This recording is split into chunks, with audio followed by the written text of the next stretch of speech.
بہت سے لوگوں نے کیمیکل کیسٹریشن کو ریپسٹ کے خلاف ایک سزا کے طور پر استعمال کرنے کی بات سنی تو ہے، لیکن یہ ہے کیا؟ یہ مردوں کو دی جانے والی ایسی دوائیاں ہیں جو ان کی جنسی خواہشات کو دبانے میں مددگار ثابت ہوتی ہیں۔ دنیا کے زیادہ تر ملکوں میں جہاں کیمیکل کیسٹریشن قانونی ہے، یہ رضاکارانہ طور پر وہ قیدی لیتے ہیں جو خود سمجھتے ہیں کہ ان سے ان کو کچھ مدد حاصل ہوگی۔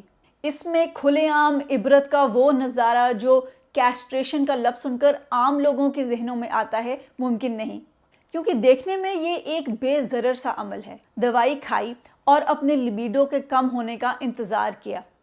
یہ وہ اسپیکٹیکل نہیں کہ بیچ چوراہے میں ریپسٹ کے پرائیویٹ حصوں کو ایک تلوار کی مدد سے اڑا دیا جائے اور اس سرعام تماشے کی دھاک لوگوں کے ذہنوں میں یوں بیٹھ جائے کہ آئندہ کوئی شخص اس قسم کی حرکت کرنے کی ہمت نہ کرے۔ فرض کیا کہ اگر کیمیکل کیسٹریشن سے مردوں کی سیکس ڈرائیو پر اثر ڈال بھی دیا جائے تو سوال یہ ہے کہ کیا ریپ صرف مردوں کے عضو خاص سے ہی کیا جا سکتا ہے؟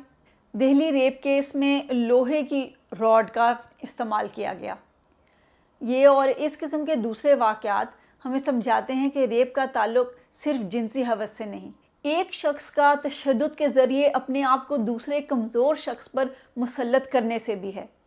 اگر آپ کسی کو دوائی دے کر اس کو نامرد بنا بھی دیں گے تو اس سے اس کی سوچ نہیں بدل جائے گی، وہ پھر بھی اپنی جعلی مردانگی کا استعمال کرتے ہوئے تشدد کا کوئی اور طریقہ ڈھونڈ لے گا۔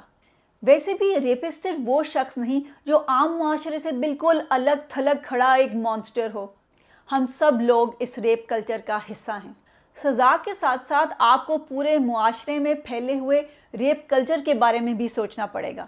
وہ سارے لطیفے جو عورتوں کو ان کی جگہ پر رکھنے کے لیے بار بار دہرائے جاتے ہیں، یا وہ ساری گالیاں جو عورتوں کے جسموں کا استعمال کرتی ہیں۔ طاقت کا عدم توازن ریپ کلچر کی جڑ ہے، کیونکہ ریپ صرف اپنی جنسی حیوانیت کو تسکین پہنچانے کے لیے نہیں کیا جاتا، یہ عورتوں کے جسموں پر تشدد کے ذریعے انہیں ان کی جگہ پر رکھنے کا بھی ایک طریقہ ہوتا ہے۔ یہ ان لوگوں کا بھی شیوا ہو سکتا ہے جو زندگی میں اپنے آپ کو کسی بھی وجہ سے پاورلیس یا بے اختیار محسوس کرتے ہیں۔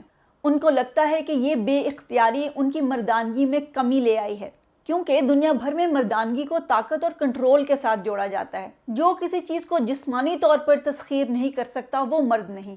اس گھناؤنے عمل کو ایک ٹول آف وار اور مردوں کی جیت کی علامت کے طور پر بھی استعمال کیا جاتا ہے۔ صرف ریپسٹ کو مار ڈالنا ایک عارضی حل ہے، کیونکہ سوچ اور معاشرے کو بدلنا اصل لمبا اور مشکل کام ہے۔ سزا اور قانون کا ہونا تو ایک ضروری عمل ہے ہی، لیکن اس سے کھلے عام ریپ کو روکا جا سکتا ہے۔ گھروں میں موجود جنسی زیادتی اور تشدد پھر بھی اسی طرح چلتے رہیں گے، کیونکہ معاشرتی طور پر کمزور خواتین اپنے گھر کے مردوں کو رپورٹ کر کر بھی مریں گی اور نہ کر بھی۔ ہمارے جیسے معاشرے میں وہ سوچتی ہیں کہ بہتر ہے کہ ظالموں کے ساتھ رہ کر ان سے بخشش کی امید کر لی جائے، کیونکہ اس کے علاوہ ان کے پاس کوئی آپشن نہیں۔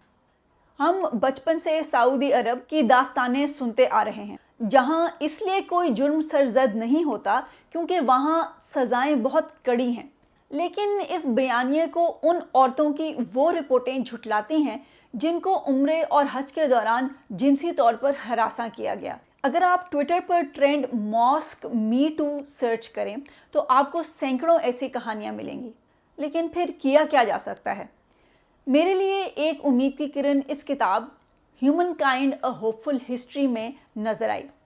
اس میں ناروے میں 2 ایسی جیلوں کا ذکر کیا گیا ہے جہاں پر قیدیوں کو بہتر انسان بنانے کی کوشش کی جاتی ہے۔